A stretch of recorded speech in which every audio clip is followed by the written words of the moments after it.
And no one ever told me you need to go have a drug test, or we want you to take parenting classes, or we want you to go to anger management. The anger management thing was about was a way to steer me away from doing my federal Social Security claim.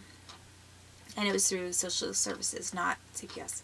I mean, nobody ever said, we want you to do this, this, this, or this as part of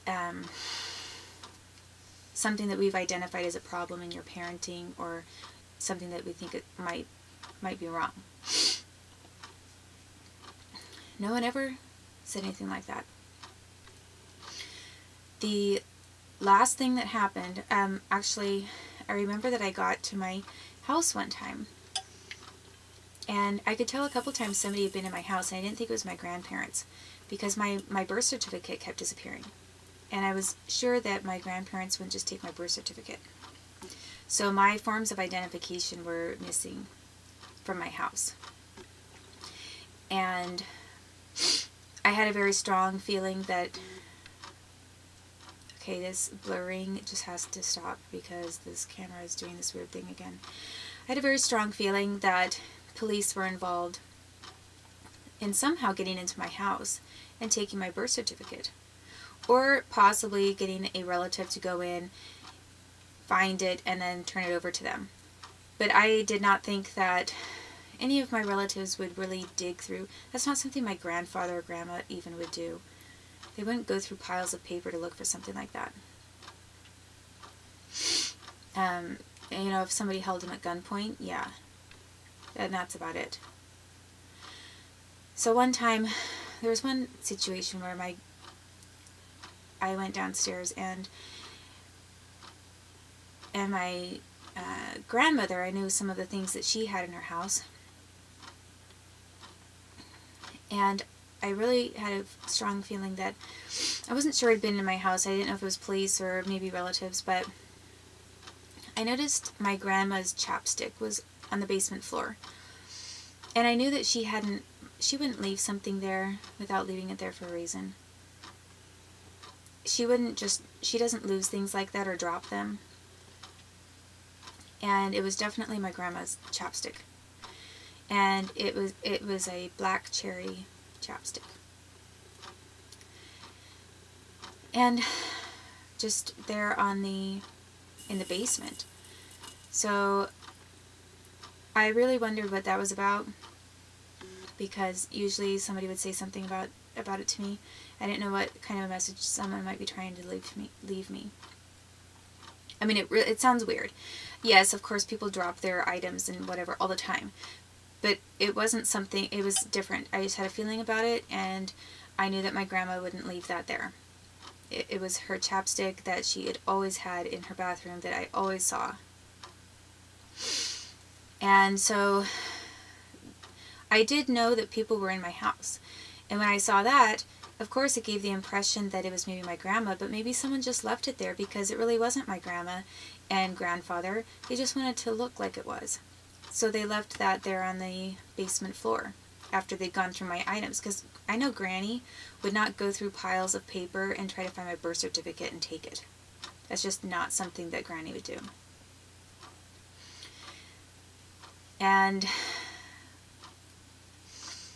about that time, CPS continued to harass me. So after I'd asked the police for help, and CPS continues to harass me, at some point I had to start calling the ambulance because I was being assaulted so badly. And by that time, we had been heated up by this MRI or microwave technology for such a long time that my toenails were curling under, and my son's toenails were curling. Not just curling like curling up or curling under. They were on the surface. If this is the tip of the toenail, and this is the back of it, and here, back here is your foot, and here's your toenail going forward, it was warping, like horizontally, completely warping and then curling under. So it wasn't, it was actually, was it horizontal or vertical? It was horizontal warping. So it was going actually this way, horizontally, across the toenail, and then curling under and the edges. I mean, extreme warping. Impressions, warping bad enough that impressions were grooving, it was grooving into the skin of the toenail bed.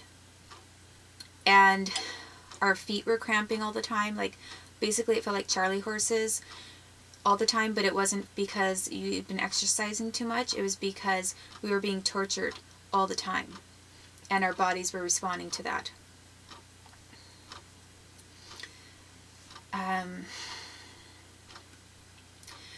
After being under those kinds of conditions I became extremely weak.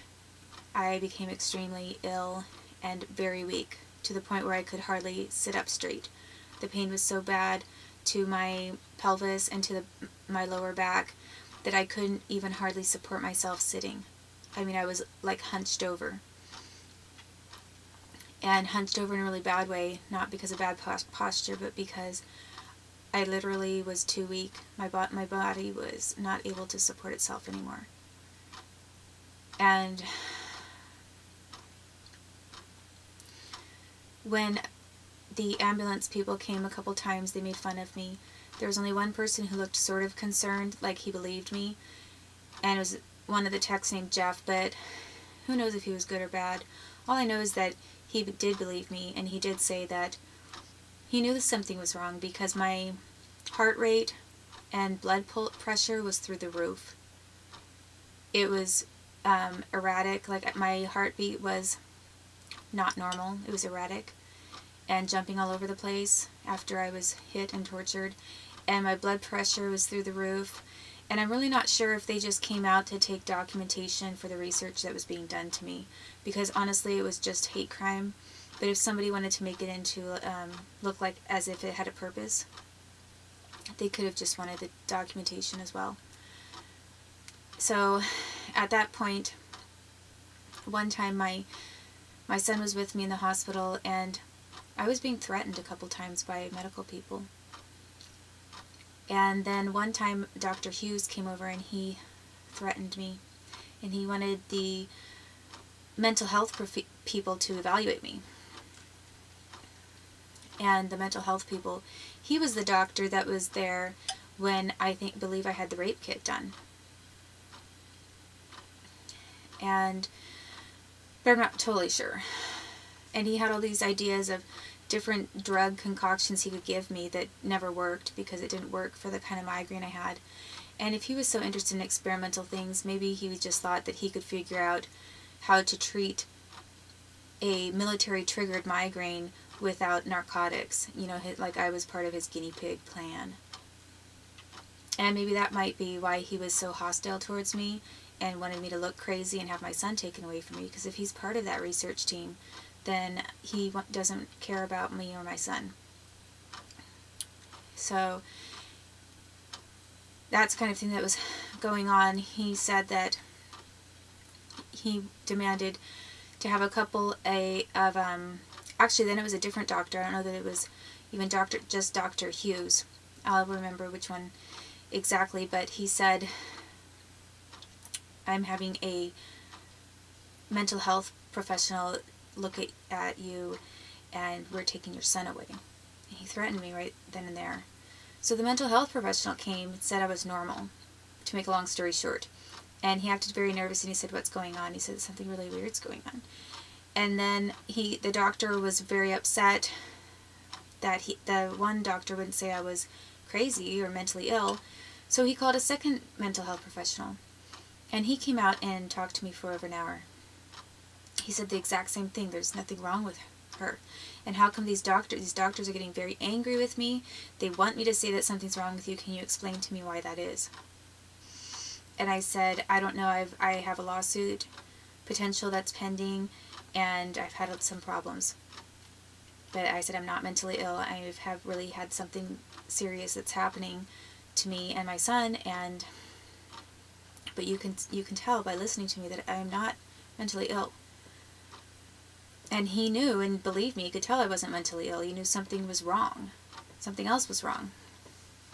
So after these doctors tried to have my son taken from me right then and there at the hospital and had 2 different mental health professionals come and evaluate me, even though the mental health professionals were right in what they did, I still knew that things were not going to improve. So I had an additional birth certificate and my son's birth certificate and all the information I needed to legally go to Canada, and I'd already told Krista Schneider about the possibility that I might go there. So they basically set it up. I told her this 2 years earlier, while I was still pregnant with my son. So basically I have no doubt whatsoever that that was getting set up over in Canada ahead of me. And then basically they were going to drive me over to Canada. They knew that I had no other place to go, that I wasn't getting any help. I was being forced out of all kinds of medical care. And they knew that I had said something to Krista about maybe leaving the country and going to Canada. So where did they think I was going to go if I wasn't going to move to Utah? They would torture me and force me over to Canada. And that's what they did. And I drove to Canada with my son, went to the border, and legally presented all of my son's paperwork and documentation and all of my proper documentation to the person there at the border. Everything was in order. There was nothing that was missing. However, the police in Wenatchee and Chelan Douglas County, or the FBI, they most likely did not think I had all of the documentation with me, because they had been in my house or had someone go through my house and remove a birth certificate. And they thought that I then would not have the right and correct documentation to go to Canada. So I later found out that the Canadian officials that did get involved were in on it with the U.S. people, because they assumed that I didn't have my correct paperwork, because they wouldn't have thought that unless they were talking to and communicating with other law enforcement from the United States who thought that I didn't have the correct documentation. And I will talk about what happened from the point my son and I were at the border, and then everything that happened next tomorrow, or well, it is tomorrow already, but later today.